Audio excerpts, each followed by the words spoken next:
에덴 동산에서 하나님은 아담과 하와에게 모든 것을 허락하셨지만 단 한 가지를 금지하셨는데 그것은 바로 선악과였습니다. 그러나 아담과 하와는 선악과를 따먹는 죄를 지어 에덴 동산에서 쫓겨나게 됩니다. 이 이야기는 매우 유명하지만 마냥 동화책 같은 이야기가 아닙니다. 창세기에 보면 하나님께서 인간을 만드실 때에 자신의 형상대로 만드시고 자신의 영을 불어넣어 인간을 존귀한 존재로 만드셨습니다. 하지만 에덴 동산의 선악과를 두고 동산 각종 나무의 열매는 네가 임의로 먹되 선악을 알게 하는 나무의 열매는 먹지 말라. 네가 먹는 날에는 반드시 죽으리라고 말씀하십니다. 선악과는 창조주와 피조물의 관계를 규정하는 표식이자 선악의 기준이 바로 하나님이라는 의미를 갖기 때문입니다.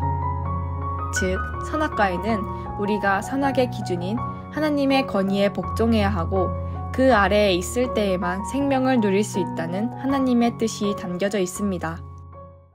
그러나 아담과 하와가 뱀에게 미혹당해 선악과를 따먹게 된 이후부터 온 인류는 나 자신이 선과 악이 기준이 되고 하나님의 영을 받아 시작된 인생이 이제는 육체가 되어버리는 완악한 죄인의 삶이 시작됩니다.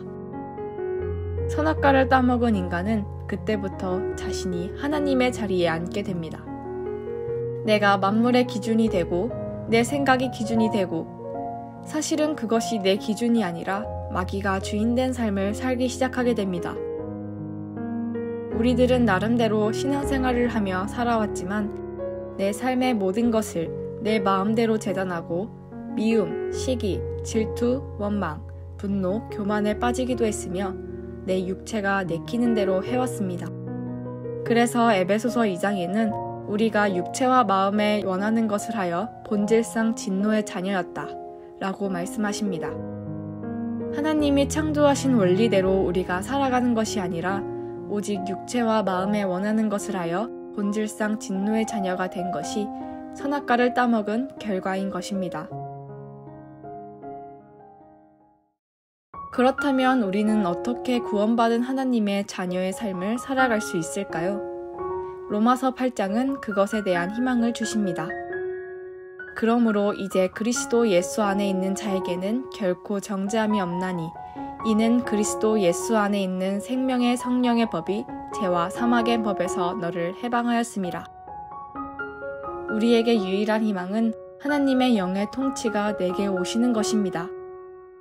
하나님의 성령이 오셔서 나의 마음과 육체를 통치해 주시고 훈련시켜 주시는 일이 우리에게 일어나기를 하나님께 기도하며 간구해야 합니다.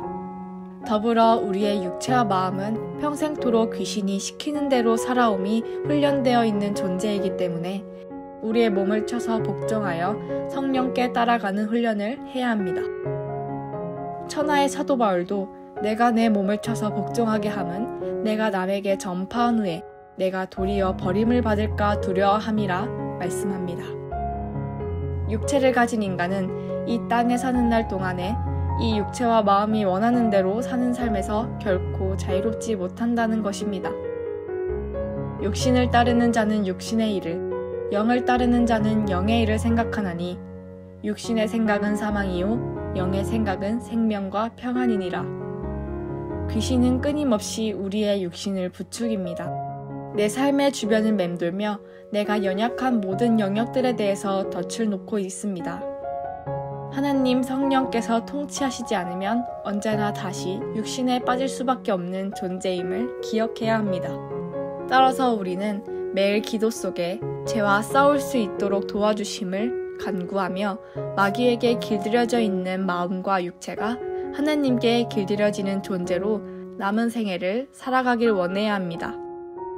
하나님을 부르는 기도와 함께 육신의 죄와 싸우며 하나님께 복종하는 훈련을 같이 이루어 나간다면 우리는 선악과를 따먹은 죄인의 자리에 있지 아니하고 성령님을 모시고 이 영의 통치를 받는 하나님이 기뻐하시는 종으로 살게 될 것입니다.